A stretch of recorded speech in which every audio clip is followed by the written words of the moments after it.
Hey, what's up, y'all? It's Dr. Paul with another mail call. I have over 40 years experience collecting comic books, and my channel is about sharing my experience and passion for comic book collecting, investing, and conservation with you. Today's mail call is actually two books. The first one is a Slabbed Silver Age Marvel Key.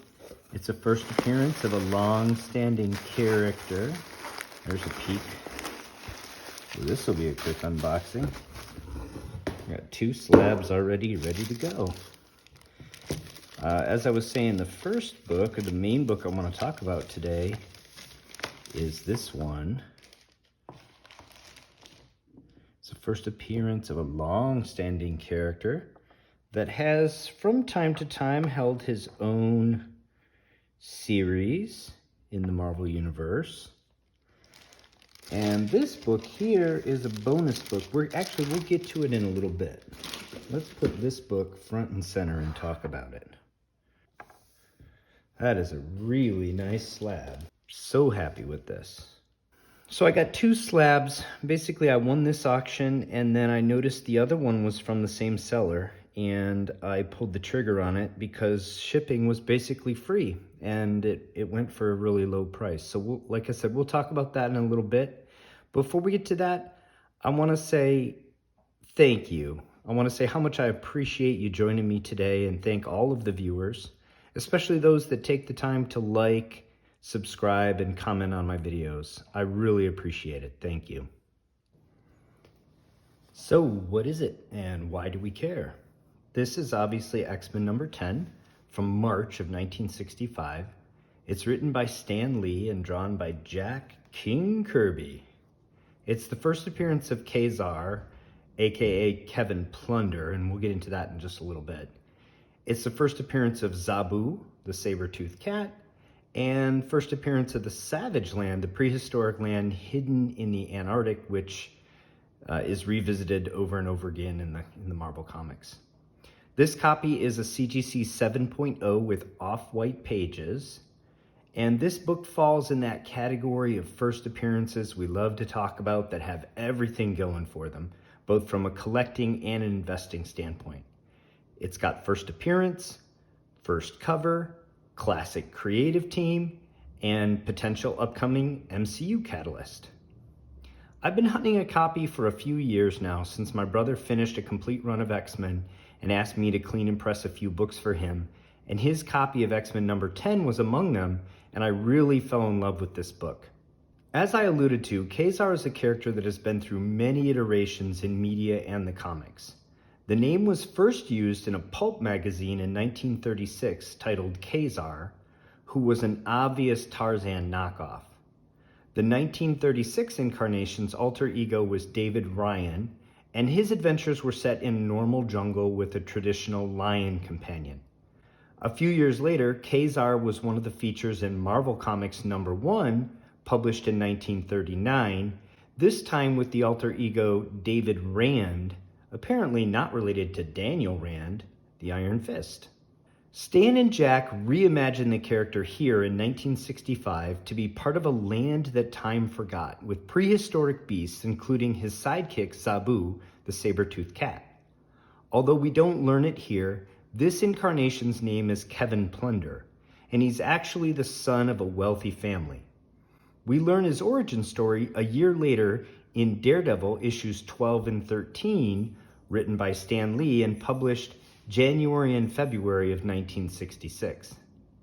He gets his first solo story in Marvel Superheroes number 19, published in 1969, and then is the regular feature of Astonishing Tales from issues number 1 through 20, spanning 1970 to 1973, before landing his own self-titled ongoing book in 1974.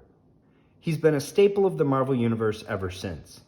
In the last 2 years, there have been multiple rumors about Ka-Zar's introduction into the MCU.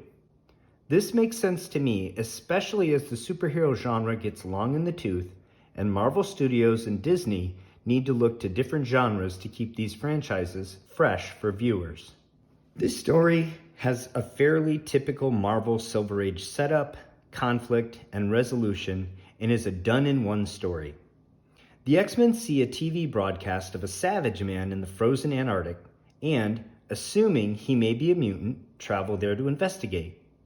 Once there, they discover the savage land beneath the ice and are soon set upon by hostiles, the swamp people, who overcome them and make off with Marvel Girl.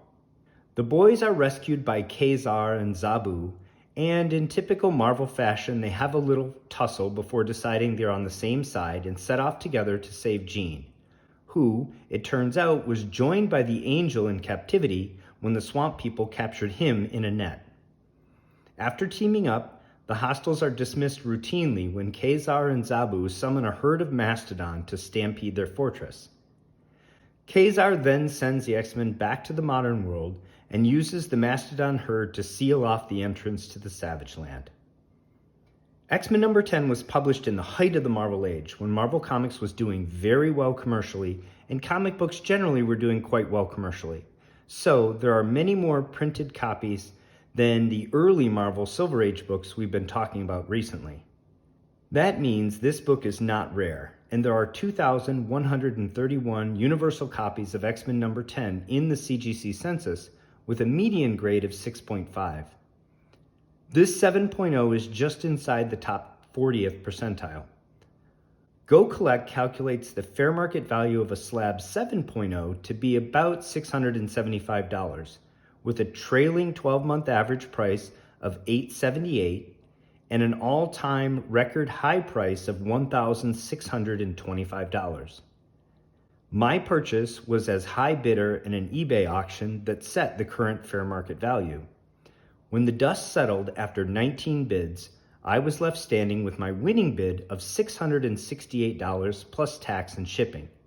That puts me in at nearly a 60% discount to the all-time high on this book of $1,625, which is a price point we can easily revisit and even eclipse if Ka-Zar enters the MCU.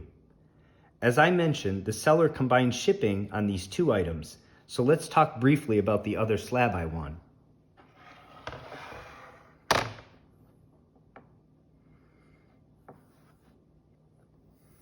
This is Miss Marvel number 9 in CGC 9.4 with white pages. It's the first appearance of Deathbird, a Shi'ar warrior and member of the royal family who is employed here by MODOK to attack Miss Marvel.